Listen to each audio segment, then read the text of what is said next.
طوبہ عامر۔ دوستو، عامر لیاقت کے نام سے کون واقف نہیں ہے؟ ڈاکٹر عامر لیاقت جو کافی عرصے سے شادی شدہ تھے اور 2 بچوں کے باپ ہوتے ہوئے بھی 2018 میں اپنے بیٹی کی عمر کی لڑکی طوبہ انور سے شادی کر لی۔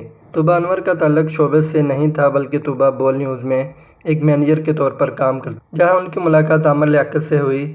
اپنے اور عامر لیاقت کے فرق کو جانتے ہوئے بھی اور یہ بھی جانتے ہوئے بھی کہ عامر لیاقت ایک شادی شدہ ہیں، عامر لیاقت کی بیٹی بھی تقریباً طوبہ جتنی ہی ہے، لیکن پھر بھی عامر لیاقت کو اپنے پاس آنے دی۔ اس طرح عامر لیاقت نے 2018 میں طوبہ سے شادی کر لی اور ابھی حال ہی میں عامر لیاقت نے طوبہ کے کہنے پر اپنی پہلی بیوی کو بھی طلاق دے دی ہے۔ اس کا سوشل میڈیا پر بھی کافی چرچا ہو رہا ہے۔ تو دوستو، یہاں پر ایک اور بات غور طلب ہے۔ طوبہ جس کا تعلق شوبز سے دور دور تک نہیں تھا، عامر لیاقت سے شادی کے بعد بھی ڈرامے میں کام شروع کر دیا ہے، اور اس ساری کہانی کو سننے کے بعد اگر یہ کہا جائے کہ عامر لیاقت سے شادی کے بعد طوبہ کی لاٹری لگ گئی ہے اور طوبہ کو اس بات کا پہلے سے ہی اچھی طرح سے اندازہ تھا تو غلط نہ ہوگا۔